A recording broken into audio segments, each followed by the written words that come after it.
Satgas PKH serahkan hasil penyelamatan keuangan negara.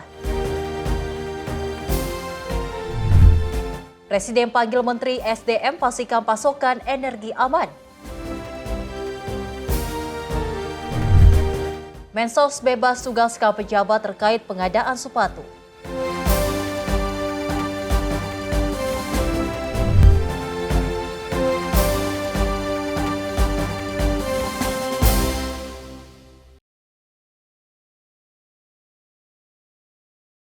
Halo pemirsa, senang sekali rasanya Ruang Kabinet kembali hadir menemani Anda dengan beragam informasi terkait sejumlah agenda dari Kabinet Merah Putih. Bersama saya Selis Regar, ini dia Ruang Kabinet selengkapnya. Kita awali informasinya pemirsa, di mana Satgas Penertiban Kawasan Hutan resmi menyerahkan total 10,27 triliun rupiah denda administratif tahap keempat dengan disaksikan langsung oleh Presiden Prabowo Subianto pada Rabu siang. Selain itu, 2,3 juta hektar lahan ilegal pun turut diserahkan kepada negara.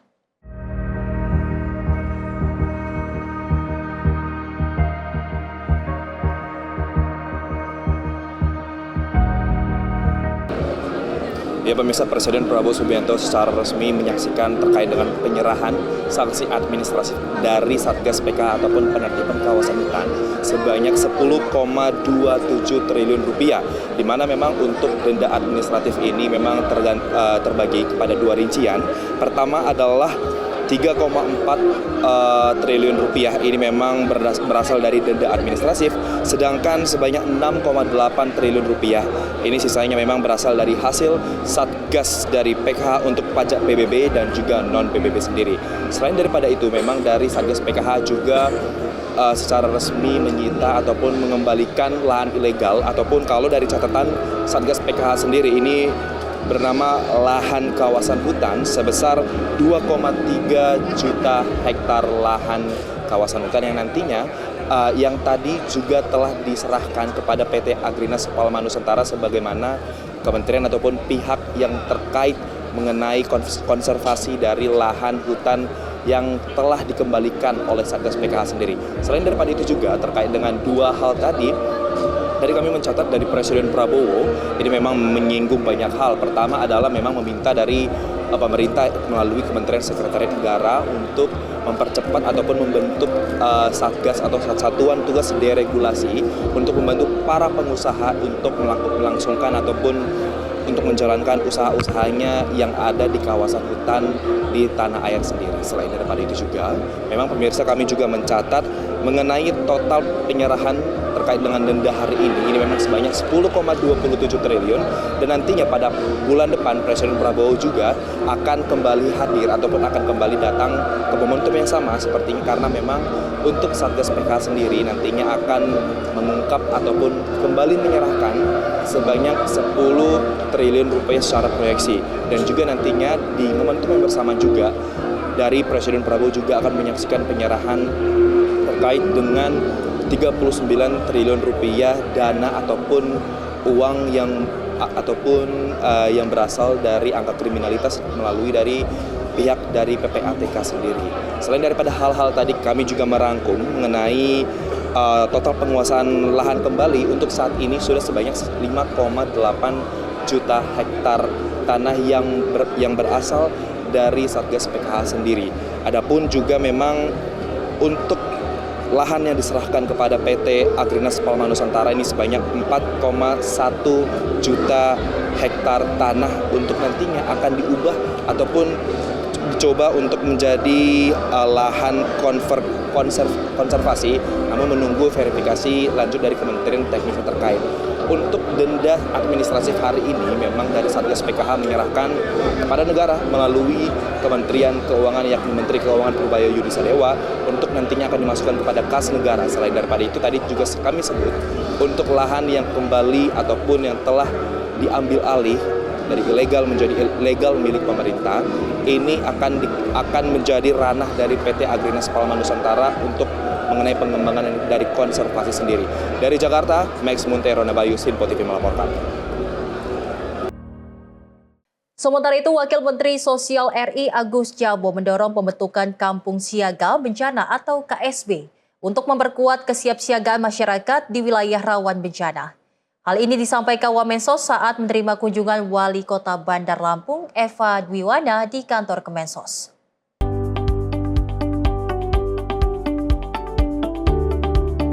Wakil Menteri Sosial RI Agus Jabu menerima kunjungan Wali Kota Bandar Lampung Eva Dwiwana di kantor Kemensos. Pertemuan tersebut membahas penguatan penanganan bencana dan pemuktahiran DTSN agar bantuan sosial semakin tepat sasaran. Kementerian Sosial sebelumnya sudah menyalurkan buffer stok untuk lumbung sosial di Kota Bandar Lampung. Namun menurut Wamensos kesiapan logistik saja belum cukup, oleh karenanya Kemensos mendorong pembentukan Kampung Siaga Bencana atau KSB untuk memperkuat kesiapsiagaan masyarakat di wilayah rawan bencana. Data yang akurat dinilai sebagai kunci agar bantuan tidak hanya tersalurkan, tetapi benar-benar membantu masyarakat bangkit dari kemiskinan. Tim redaksi Sinpo TV melaporkan. Kementerian Perumahan dan Kawasan Permukiman bersama Kementerian Sosial berkomitmen untuk merenovasi 10.000 rumah tidak layak huni bagi keluarga siswa sekolah rakyat. Langkah ini diambil sebagai bagian dari implementasi instruksi Presiden tentang optimalisasi pelaksanaan pengentasan kemiskinan dan penghapusan kemiskinan ekstrim.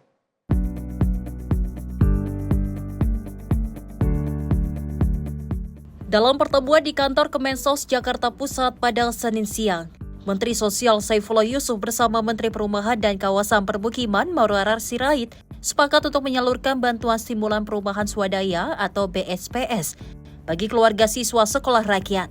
Gus Ipul menerangkan program sekolah rakyat merupakan salah satu instrumen dari pengentasan kemiskinan melalui instruksi Presiden nomor 8 tahun 2025 tentang optimalisasi pelaksanaan pengentasan kemiskinan dan penghapusan kemiskinan ekstrim.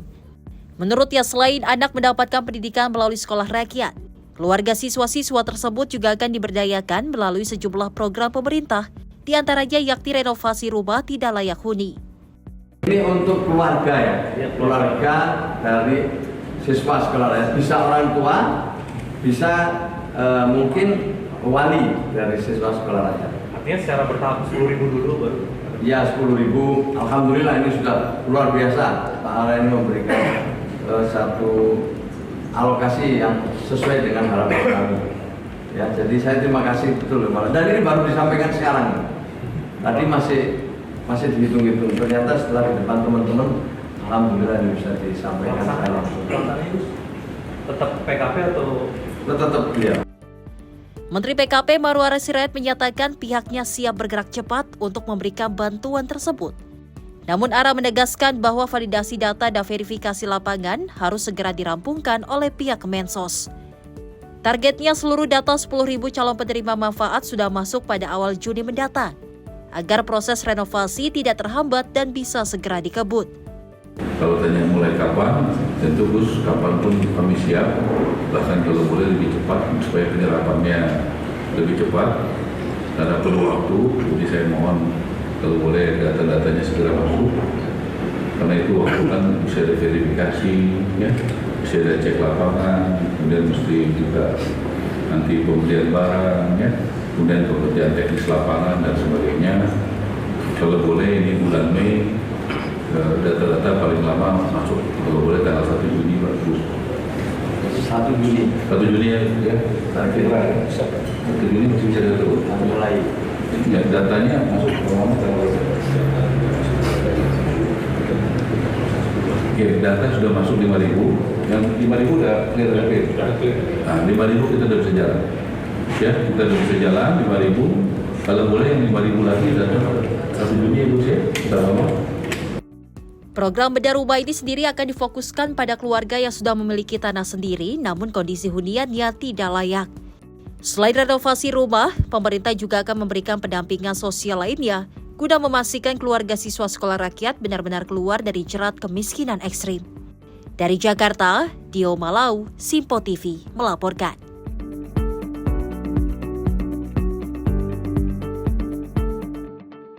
Dari Menteri UMKM RI Maman Abdurrahman menghadiri rapat tingkat Menteri Perluasan Cakupan Digitalisasi Bantuan Sosial yang diselenggarakan Kementerian PPN atau Bappenas pada 11 Mei 2026.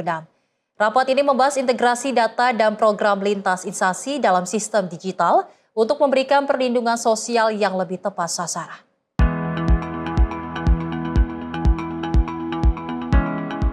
Menteri UMKM RI Maman Abdurrahman menghadiri rapat tingkat Menteri Perluasan Cakupan Digitalisasi Bantuan Sosial yang diselenggarakan Kementerian PPN atau Bappenas pada Senin 11 Mei 2026. Kementerian UMKM dukung perlindungan sosial dan pemberdayaan usaha dengan program Prokesra Produktif yang nantinya bisa diakses melalui platform Sapa UMKM. Menteri UMKM meyakini kehadiran Sapa UMKM dan Prokesra Produktif diharapkan akan meningkatkan kapasitas serta daya saing UMKM di era digital dapat tepat sasaran. Tim redaksi Simpo TV melaporkan. Menteri Koordinator Bidang Pemberdayaan Masyarakat Muhaimin Iskandar menyatakan kasus dugaan kekerasan seksual di Pondok Pesantren Dolo Kusumo, Pati, Jawa Tengah harus menjadi peringatan serius bagi seluruh pihak. Menko PM Muhaimin Iskandar menyatakan, kasus dugaan kekerasan seksual di Pondok Pesantren Dolo Kusumo, Pati, Jawa Tengah harus menjadi peringatan serius bagi seluruh pihak. Menurutnya, kasus tersebut menandakan kondisi darurat kekerasan di lembaga pendidikan maupun pesantren. Cak Imi menyatakan kesiapan untuk mendukung langkah koordinasi lintas kementerian dalam memperkuat perlindungan terhadap peserta didik dan santri. Ia menyebut akan membackup langkah yang dilakukan Kementerian Koordinator Bidang Pembangunan Manusia dan Kebudayaan, Kementerian Agama, serta Kementerian Pendidikan Dasar dan Menengah. Salah satu langkah mendesak yang didorong adalah pembentukan hotline pengaduan yang efektif hingga tingkat daerah. Selain itu, Menko Muhaimin menekan pentingnya pemberian orientasi hak-hak dasar kepada para santri dan peserta didik sebelum memasuki lingkungan pendidikan maupun pesantren.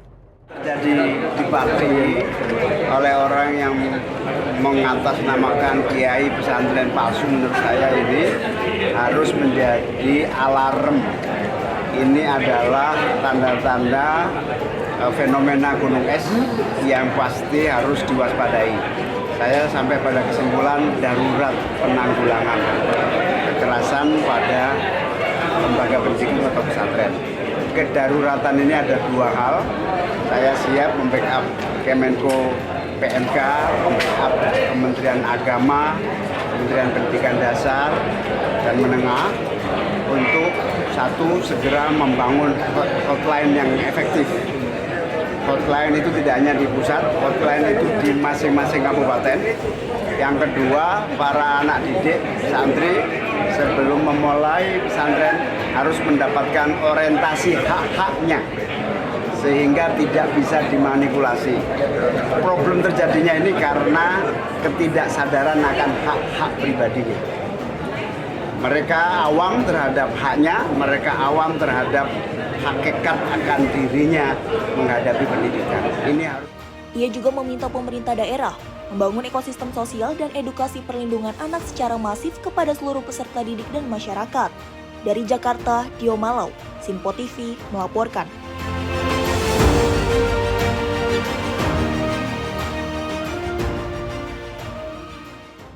Pemerintah akan meresmikan 1.386 kampung nelayan merah putih pada tahun ini di berbagai wilayah Indonesia. Setiap kampung nelayan akan dilengkapi fasilitas seperti pabrik es dan SPBN untuk mendukung aktivitas perikanan. Kita akan besar-besaran perbaiki kondisi nelayan seluruh Indonesia, kita akan perbaiki mulai tahun ini. Jadi tahun ini bulan Desember akan kita resmikan 1.386 desa nelayan seluruh Indonesia.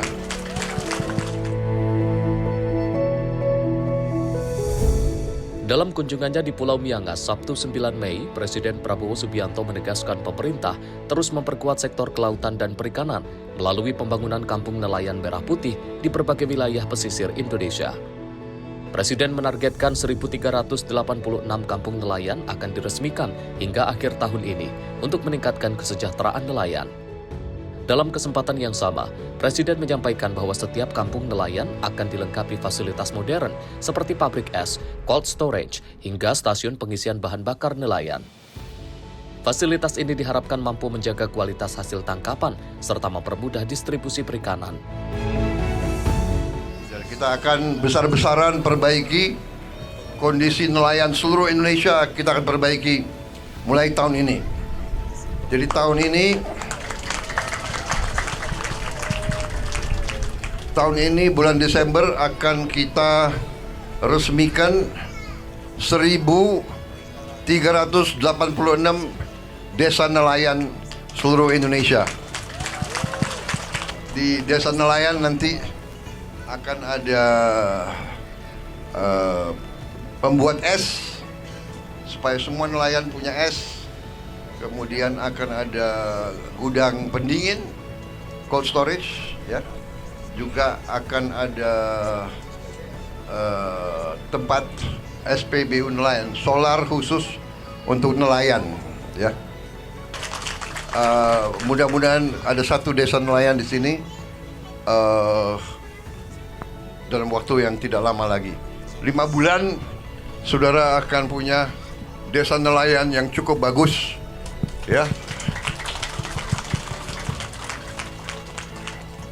Sudah ada lapangan terbang, mungkin hasil ikannya bisa kita pasarkan biar penghasilannya tambah.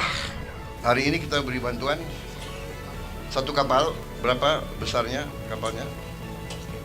15 gross ton. Besar juga untuk luar biasa itu. Pemerintah juga menyalurkan bantuan kapal nelayan dan mendorong pengembangan desa nelayan yang lebih maju di berbagai daerah. Program KNMP ini menjadi bagian dari upaya memperkuat ekonomi maritim sekaligus meningkatkan produktivitas dan kesejahteraan masyarakat pesisir. Tim redaksi Sinpo TV melaporkan. Pemirsa, informasi selengkapnya akan kami hadirkan usai jeda. Tetaplah bersama kami di Ruang Kabinet.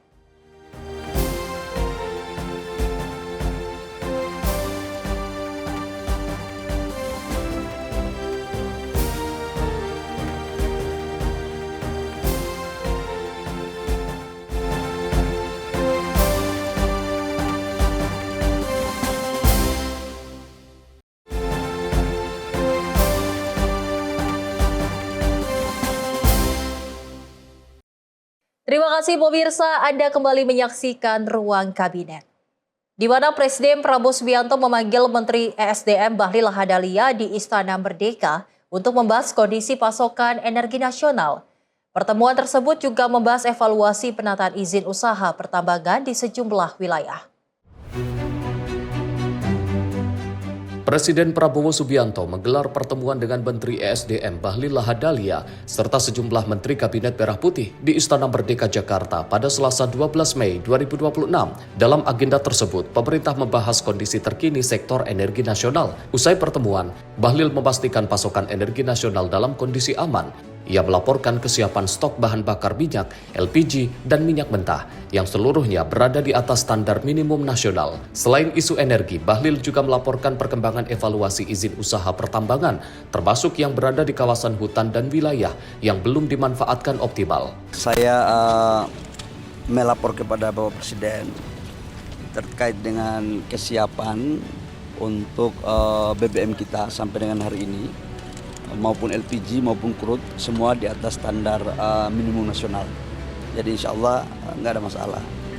Yang kedua, saya juga melapor tentang penataan terhadap izin-izin tambang, khususnya di kawasan-kawasan hutan dan beberapa IUP yang selama ini tidak difungsikan sebagaimana mestinya.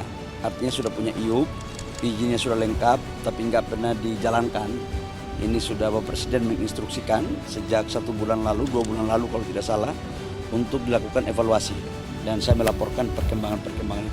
Presiden Prabowo sebelumnya telah menginstruksikan evaluasi izin tambang yang tidak dijalankan sesuai ketentuan sebagai bagian dari pembenahan tata kelola sektor pertambangan nasional. Tim redaksi Sinpo TV melaporkan.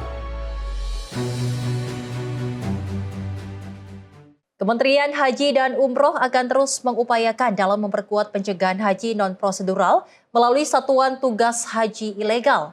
Pasalnya, pemirsa, keberangkatan haji hanya diperbolehkan untuk bagi jemaah yang melakukan keberangkatan dengan menggunakan visa haji resmi.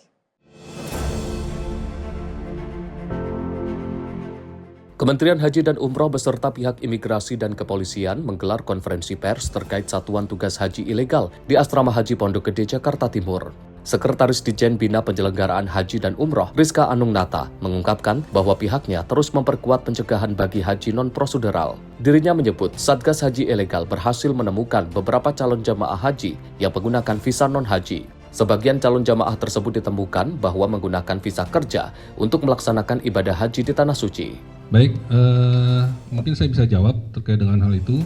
Dari 95 tadi yang disampaikan, ini sejak tanggal 18 April ketika Satgas ini sudah dicanangkan, kita sudah bergerak di lapangan dan 95 ini adalah calon jemaah yang menggunakan visa non-haji, yaitu kebanyakan modusnya adalah menggunakan visa kerja. Ketika dilakukan penundaan oleh teman-teman imigrasi dan dilakukan sedikit upaya wawancara dan sebagainya, disimpulkan bahwa yang bersangkutan di sana tidak untuk kerja, tapi untuk melakukan ibadah haji. Dalam kesempatan yang sama, Kementerian Imigrasi melakukan penundaan keberangkatan 80 warga negara Indonesia yang diduga akan berangkat haji secara non-prosedural. Terdapat 57 orang di Bandara Soekarno-Hatta, Tangerang, 5 orang di Bandara Kuala Namu, Medan, 15 orang di Bandara Internasional Juanda, Jawa Timur. Bahwa imigrasi sudah melakukan satu progres atas Satgas yang dibentuk, yaitu berupa penundaan warga negara Indonesia yang diduga akan melaksanakan haji non prosedural, ya tentu dengan berbagai macam modus. Ya, disampaikan tadi bahwa per hari ini dengan Satgas yang terbentuk, kolaborasi yang telah terjalin, bahwa imigrasi dengan 14 debarkasi ya bandara telah melakukan penundaan 80 WNI per hari ini. Dan dapat kami sampaikan bahwa penundaan ini merupakan identifikasi bersama-sama yang kemudian diperdalam oleh masing-masing pihak. Tentunya di imigrasi juga ada profiling dan secondary clearance. Dari Jakarta, Fahrizal Davarizkiano, Sinpo TV, melaporkan. Menko Bidang Pemberdayaan Masyarakat Muhaimin Iskandar melaporkan sejumlah program kerja kepada Presiden Prabowo Subianto pada Selasa sore. Muhaimin mengupdate perkembangan sejumlah program kerja, mulai dari pengentasan kemiskinan hingga peningkatan produktivitas UMKM.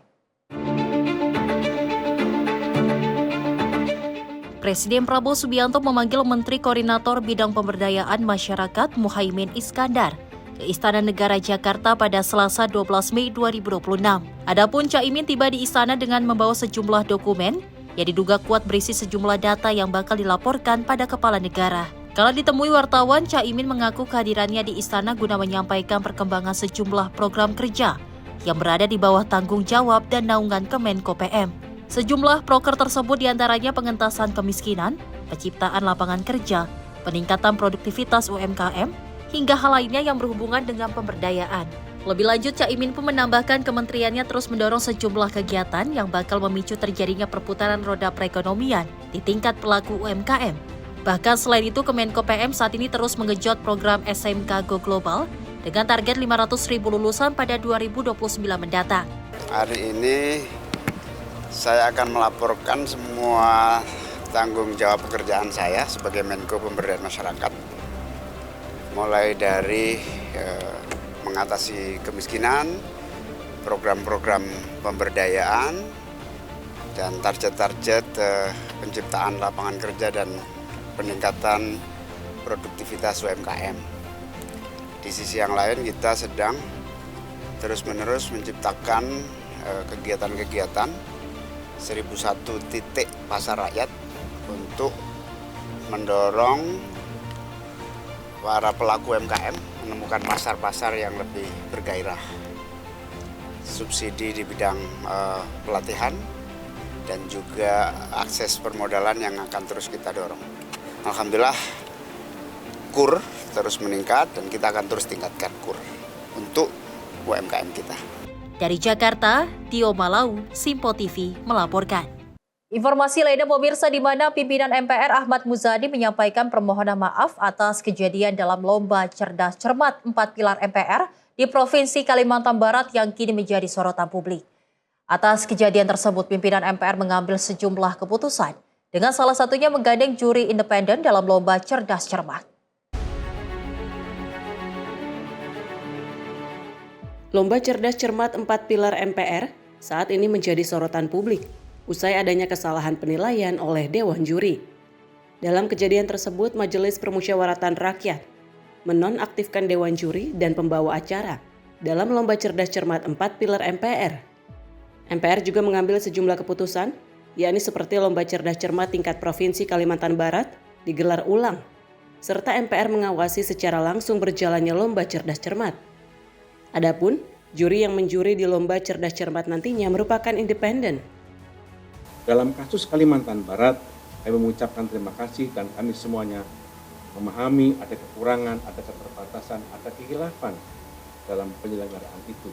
Karena itu tadi pimpinan telah mendengarkan itu mengambil keputusan beberapa hal. 1. Lomba cerdas cermat di tingkat Kalimantan Barat yang final akan kita lakukan ulang pada waktu yang akan segera diputuskan secepatnya. Yang kedua, juri yang akan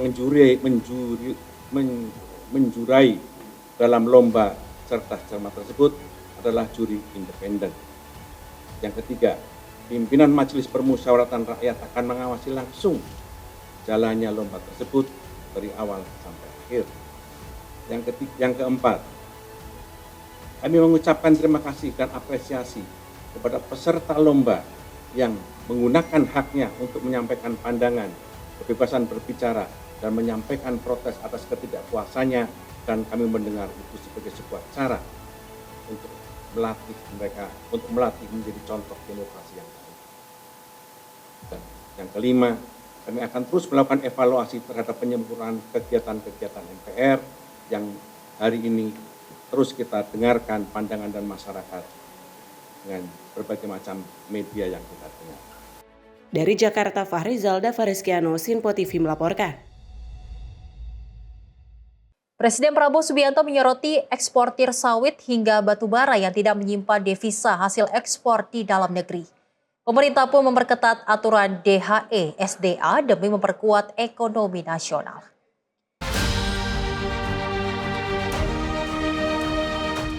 Presiden Prabowo Subianto menyoroti banyaknya hasil ekspor sumber daya alam Indonesia yang tidak disimpan kembali di dalam negeri. Menurutnya, kondisi tersebut membuat kekayaan nasional tidak memberi dampak maksimal bagi perekonomian Indonesia. Karena itu, pemerintah menerapkan kebijakan wajib penyimpanan devisa hasil ekspor sumber daya alam di dalam negeri melalui PP Nomor 8 Tahun 2025. Kebijakan ini berlaku untuk sektor seperti sawit, batubara, timah hingga emas. Kepala negara menegaskan pemerintah akan terus mengambil langkah tegas demi melindungi kepentingan rakyat dan memperkuat ekonomi nasional. Tiap hari, tiap minggu, tiap bulan, kelapa sawit kita diekspor, hasil ekspornya tidak ditaruh di Indonesia. Perjuangannya berat, tapi kita melaksanakan dengan berani dan dengan optimis dan dengan kemajuan. Ya, dengan kemajuan. Saudara-saudara, saya kira saya tidak akan panjang lebar, tapi ini semua adalah bukti kepada rakyat, dan saya kira di hari-hari yang akan datang kita juga akan terus memberi bukti ke rakyat dan akan melaporkan ke rakyat langkah-langkah yang kita ambil. Kita akan buktikan ke rakyat sampai tahun depan. Saudara-saudara, saya kira dunia akan kaget bangkitnya bangsa Indonesia. Presiden optimistis Indonesia dapat bangkit dan menunjukkan kemajuan besar dalam beberapa tahun ke depan. Tim redaksi Simpo TV melaporkan. Sementara itu, Menteri Sosial Gus Ipul menyatakan Kemensos berkomitmen menjaga integritas dalam pelaksanaan program strategis Presiden Prabowo Subianto. Salah satunya melalui pengawasan ketat program sekolah rakyat. Menteri Sosial Saifullah Yusuf menegaskan komitmennya untuk menjaga pelaksanaan program sekolah rakyat agar berjalan transparan dan bebas dari praktik korupsi. Hal tersebut disampaikan Gus Ipul usai melakukan audiensi dan konsultasi dengan Komisi Pemberantasan Korupsi atau KPK. Gus Ipul menyebut dirinya bersama Wakil Menteri Sosial berkomitmen mengawal seluruh program di Kementerian Sosial, khususnya program strategis Presiden Prabowo Subianto yaitu Sekolah Rakyat. Menurut Gus Ipul, Kemensos tidak ingin program tersebut dikotori oleh praktik korupsi maupun tindakan yang tidak terpuji. Saya dan Pak Wamen telah berkomitmen agar program-program secara keseluruhan di Kementerian Sosial, khususnya juga tentu program strategis Bapak Presiden dalam hal penyelenggaraan sekolah rakyat, tidak ingin dikotori dengan praktek-praktek korupsi, praktek-praktek yang tidak terpuji. Dari Jakarta, Jihan Nabila Mutia Anggiani, Sinpo TV, melaporkan. Pemerintah menyebut sebanyak 93 sekolah rakyat permanen siap beroperasi pada pertengahan 2026. Sekolah tersebut disiapkan untuk mendukung akses pendidikan gratis bagi siswa dari keluarga kurang mampu.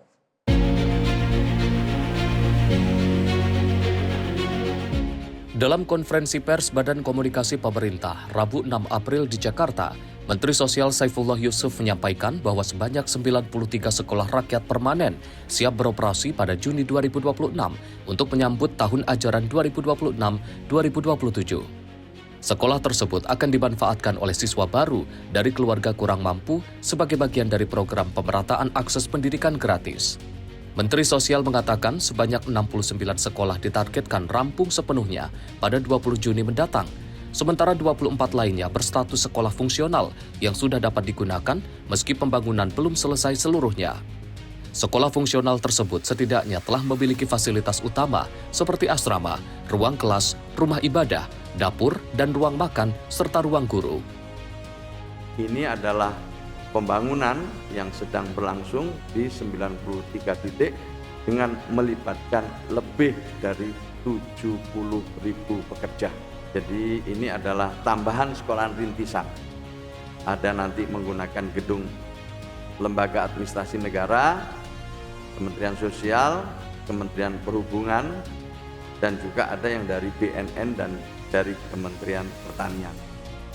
Selain mempercepat pembangunan 93 sekolah rakyat permanen, pemerintah juga akan menambah 10 sekolah rakyat rintisan di Jawa Barat, DKI Jakarta, dan Banten sesuai arahan Presiden Prabowo Subianto.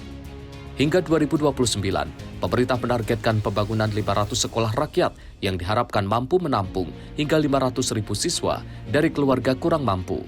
Tim redaksi Sinpo TV melaporkan.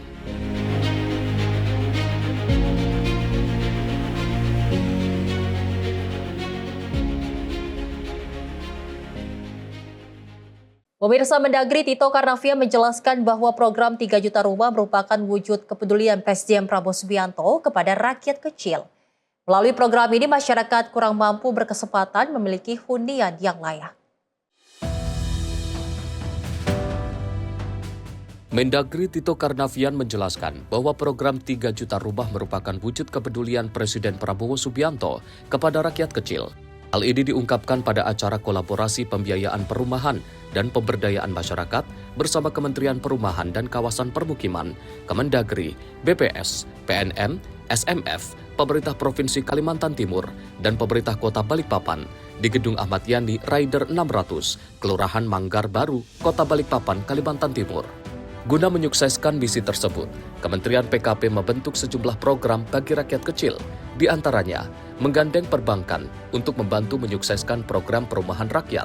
Selain itu, Kementerian PKP juga berkoordinasi dengan Kementerian Keuangan dan Otoritas Jasa Keuangan guna mendukung upaya tersebut.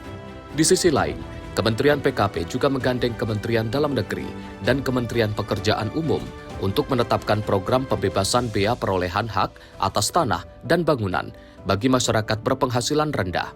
Selain itu, terdapat pula kebijakan pembebasan retribusi persetujuan bangunan gedung bagi MBR.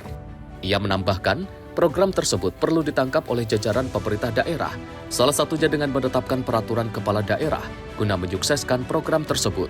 Di sisi lain, daerah juga perlu membangun mal pelayanan publik agar proses perizinan berlangsung cepat dan efisien. Dalam konteks pemerintah Provinsi Kalimantan Timur, Tito meminta daerah tersebut mengencarkan pembangunan MPP di seluruh wilayah. Selain itu, perlu pula dilakukan sosialisasi program perumahan rakyat agar semakin banyak kalangan MBR yang dapat memanfaatkan program tersebut. Tim redaksi Simpo TV melaporkan. Pemirsa, informasi menarik lainnya akan kami hadirkan usai jeda. Tetaplah bersama kami di Ruang Kabinet.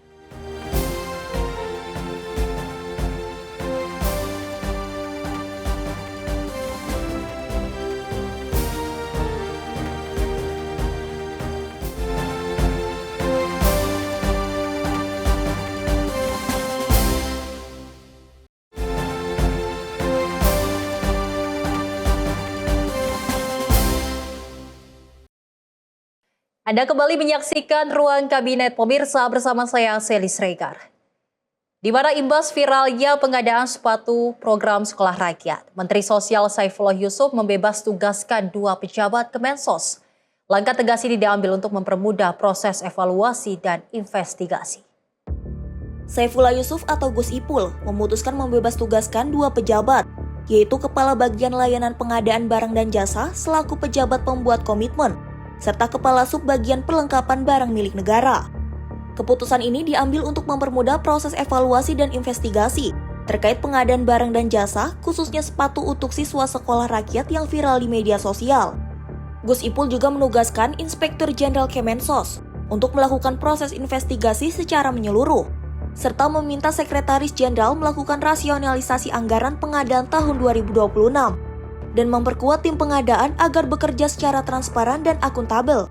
Kami juga sebelumnya telah melakukan konsultasi kepada KPK, ya, secara informal juga sesungguhnya kami sebelumnya melakukan konsultasi dengan kejaksaan dan kepolisian, yang semuanya itu tentu dalam rangka supaya kita bisa melakukan pengadaan barang dan jasa secara akuntabel, transparan, dan bisa diterima sebagai sebuah pengadaan yang bersih dari korupsi. Langkah ini menjadi evaluasi secara menyeluruh di lingkungan kerja Kemensos, agar kedepannya proses pengadaan barang dapat transparan dan terhindar dari hal menyimpang. Dari Jakarta, Tim Liputan Simpo TV melaporkan. Menteri Sosial Saifullah Yusuf atau Gus Ipul menyampaikan Kementerian Sosial masih terus melakukan pembenahan dalam sistem pengadaan barang dan juga jasa. Hal tersebut disampaikan Gus Ipul usai melakukan konsultasi dan koordinasi dengan KPK di Jakarta. Menteri Sosial Saifullah Yusuf atau Gus Ipul menyampaikan Kementerian Sosial masih perlu melakukan pembenahan dalam pelaksanaan pengadaan barang dan jasa. Menurut Gus Ipul, berdasarkan catatan Lembaga Kebijakan Pengadaan Barang dan Jasa Pemerintah atau LKPP, Kemensos saat ini berada di peringkat 167 dari lebih 600 instansi pemerintah. Ia menyebut peningkatan anggaran program pemerintah termasuk sekolah rakyat membutuhkan pengawasan dan pengendalian yang lebih ketat. Gus Ipul juga mengaku masih memiliki keterbatasan sumber daya manusia untuk mengelola pengadaan barang dan jasa. Oleh karena itu, Gus Ipul membuka opsi menggunakan agen pengadaan dari instansi lain agar proses pengadaan berjalan lebih baik dan akuntabel. Sampai hari ini dalam catatan LKPP ya, kami masih di peringkat ke 167 dalam pengadaan barang dan jasa dari 600 lebih lembaga maupun instansi yang menyelenggarakan pengadaan barang dan jasa. Yang kedua, memang kami belum memiliki sumber daya yang cukup ya untuk bisa melaksanakan pengadaan barang dan jasa yang kemungkinan ke depan anggarannya akan semakin besar. Mungkin untuk tahun lalu dan tahun sekarang kami masih bisa mengawal ini dengan komitmen tinggi, tetapi karena anggaran makin tahun makin meningkat, dan peningkatannya bisa jadi makin tajam. Untuk itu kami telah meminta nasihat tadi. Dari Jakarta, Jihan Nabila, Mutia Anggiani, Sinpo TV melaporkan. Menteri Ketenagakerjaan Yasirli meninjau pelaksanaan program pemagangan nasional di PT UP Indo Jelly Gum Tbk Bogor, Jawa Barat. Menaker berharap program ini dapat menjaga keberlanjutan kualitas tenaga kerja nasional.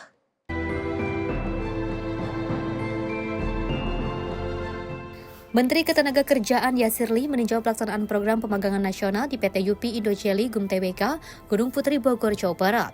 Kehadiran Menaker bertujuan untuk memastikan kualitas sumber daya manusia yang dihasilkan melalui program ini sesuai dengan kebutuhan sektor usaha. Yasirli menyebutkan penguasaan kompetensi dan juga etos kerja menjadi indikator utama perusahaan dalam merekrut tenaga kerja baru secara tetap. Maka dari itu, sinergi antara pemerintah, peserta, dan juga mitra industri diharapkan terus berlanjut demi menjaga keberlanjutan kualitas tenaga kerja nasional.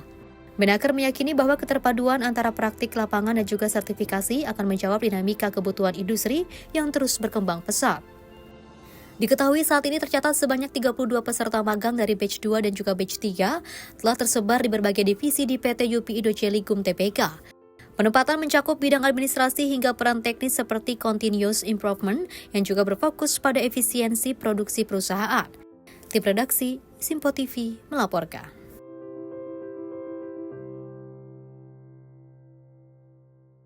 Sementara itu, dari Menteri Luar Negeri Indonesia dan Singapura melangsungkan pertemuan bilateral guna membahas potensi kerjasama dalam bidang energi dan ekonomi. Pertemuan ini dilangsungkan menjelang peringatan 60 tahun usia hubungan diplomasi ataupun diplomatik Indonesia-Singapura pada 2027 mendatang.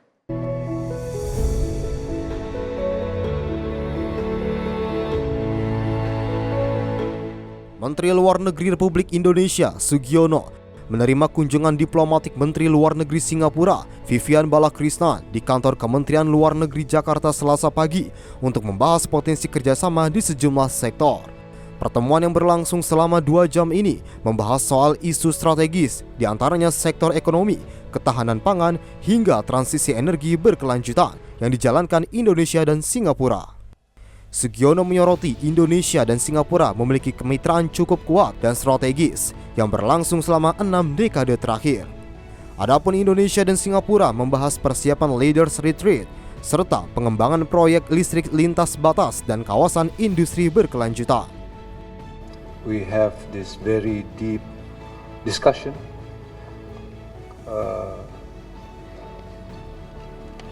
There's a lot of ground that we covered actually,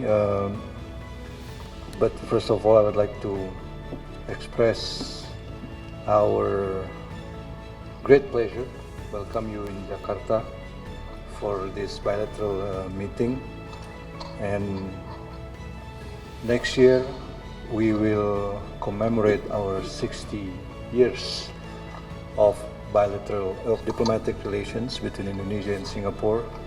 And this past 6 decades, I think Indonesia and Singapore has built a very strong partnership defined by strategic trust, mutual benefit, and shared purpose. And I like the abbreviation as mentioned to you, the Rising 60, or Republic Indonesia Singapore 60, is not just a diplomatic anniversary, it's an opportunity to re-energize our partnership for the decades ahead and to chart a renewed strategic direction for our two nations. Senada dengan Sugiono, Menteri Luar Negeri Singapura, Vivian Balakrishnan, mengungkapkan diplomatik Indonesia-Singapura berjalan baik, sekaligus saling mendukung mengenai dinamisnya situasi global. Meeting just now to review our bilateral cooperation, and I'm here to tell you that our relations are in an excellent state. And Singapore and Indonesia have stood by each other in both good times and tough times. Whether it was COVID, and now with the crisis in the Middle East, we have stood by each other, we've supported each other, and we will get through this crisis together. We reviewed the expanded framework agreement, which came into force in March 2024, and this covers our collaboration in defense, in airspace management, and in law enforcement. And the fact that we were able to settle these long-standing issues constructively and implement these agreements well is a very good sign of the strength of our bilateral relations. Our economies also remain mutually reliant on each other. Singapore and Indonesia are amongst each other's biggest trading partners, and Singapore has been Indonesia's largest foreign investor for more than a decade. And this reflects Singapore's confidence and belief in the long-term economic strength of Indonesia. So it's not just a matter of words, follow the money, and the fact that we are voting with our investments as a affirmation of Indonesia's potential. We have bilateral projects like the Nongsa Digital Park in Batam, the Kendal Industrial Park in Central Java. These projects have continued to flourish, and we are also seeing good prospects for further growth, especially in the digital and green economy. Diharapkan dengan pertemuan ini dapat terus memperkuat berbagai aspek strategis dengan hubungan diplomatik kuat ini, sekaligus meningkatkan kesepakatan kerjasama antar kedua negara.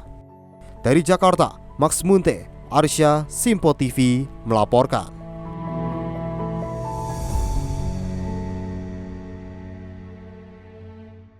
Pemirsa, Indonesia dan Singapura sepakat memperkuat kolaborasi energi di tengah tantangan global yang kian kompleks. Kedua negara juga menegaskan pentingnya menjaga persatuan dan stabilitas ataupun sentralitas ASEAN.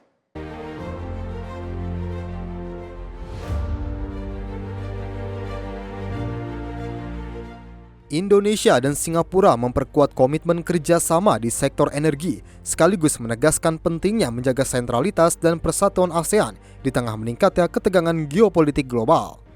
Hal itu disampaikan dalam pertemuan bilateral Menteri Luar Negeri RI Sugiono dan Menteri Luar Negeri Singapura Vivian Balakrishnan di Jakarta Selasa 12 Mei 2026. Dalam pertemuan tersebut, kedua negara membahas perdagangan listrik lintas batas, investasi energi berkelanjutan, hingga penguatan kerjasama ekonomi di berbagai sektor seperti agribisnis dan teknologi industri.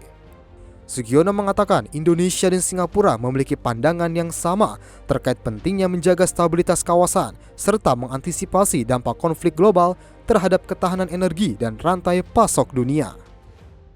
We're talking about cross-border electricity trade and energy development and investment that we are hoping to be the largest electricity project.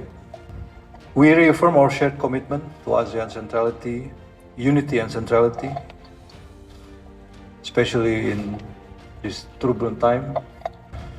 And we share the view of our concern on the regional and global matter, especially situation in the Middle East that affects directly our energy security and, of course, supply chains. Sementara itu, Vivian Balakrishnan menilai Indonesia memiliki potensi besar di sektor energi terbarukan, seperti tenaga surya, panas bumi, dan hidroelektrik yang dapat bersinergi dengan kekuatan Singapura di bidang teknologi dan pembiayaan infrastruktur. Ia juga menyoroti pentingnya pengembangan ASEAN Power Grid sebagai langkah konkret memperkuat sentralitas ASEAN sekaligus mendukung target net zero emission di kawasan. Indonesia's economic development, Indonesia's plentiful energy potential, in fact, will also complement Singapore's role as a regional hub for technology and for infrastructure financing. And again, this will be another very meaningful way of synergy between our two countries. I see Indonesia as a superpower in energy. Tim redaksi Simpo TV melaporkan. Untuk memastikan pelaksanaan ibadah haji jemaah Indonesia berjalan sesuai syariat Islam, peran musyrif dini Kementerian Haji dan Umroh sangat dibutuhkan.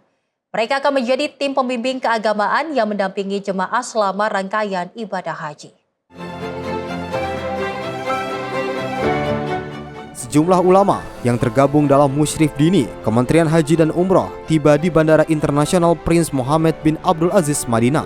Musyrif Dini adalah tim pembimbing keagamaan haji yang bertugas memberikan arahan dan pendampingan ibadah kepada jemaah haji Indonesia. Mereka akan memastikan seluruh rangkaian ibadah haji dapat dijalankan sesuai dengan tuntunan syariat Islam, termasuk saat wukuf di Arafah, mabit di Muzdalifah, hingga lempar jumrah di Mina. Musyrif Dini juga akan memberikan pendampingan khusus bagi jemaah sakit atau lansia, termasuk dalam pelaksanaan safari wukuf dan ibadah. Musyrif Dini itu adalah teman-teman atau para kiai yang berhimpun di dalamnya diangkat oleh Kementerian Haji untuk memberikan nasihat, arah, kebijakan di bidang keagamaan, sehingga pelaksanaan haji itu sesuai dengan syariah. Oleh karena itu yang dilaksanakan dalam kebijakan proses seperti murur, tanazul, safari wukuf itu disesuaikan dengan hasil keputusan Musyrif Dini, yaitu hasil musyawarah dari para kiai lintas ormas di Indonesia memberi keputusan yang nanti menjadi kebijakan dari Kementerian Haji itu. Selain memberikan bimbingan ibadah, Musyrif Dini juga akan menjadi tempat konsultasi jemaah terkait persoalan fikih haji. Sebelum puncak haji, Musyrif Dini akan memberikan sosialisasi dan edukasi kepada jamaah, termasuk menjadi penengah apabila terdapat perbedaan pandangan dalam praktik ibadah haji.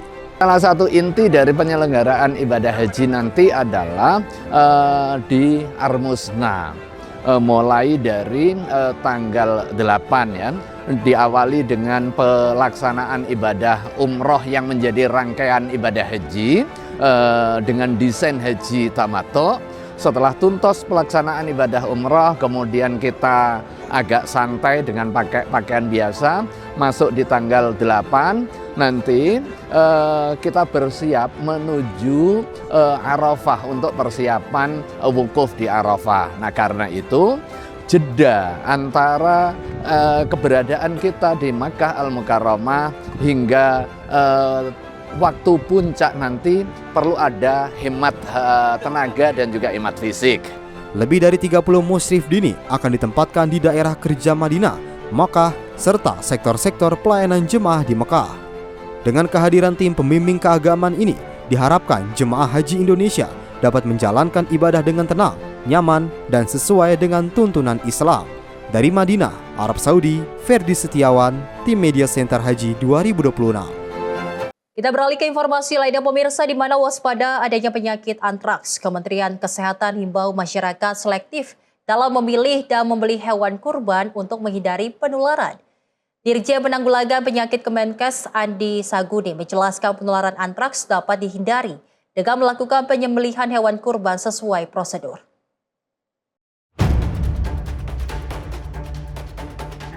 Hal ini disampaikan langsung oleh PLT Dirjen Penanggulangan Penyakit Kemenkes Andi Saguni yang ditemui pada saat konferensi pers dengan Bakom RI.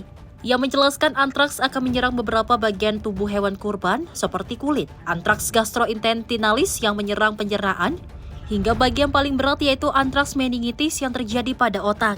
Antraks dapat menular pada manusia melalui kontak langsung pada saat penyembelihan atau mengonsumsi daging yang terinfeksi.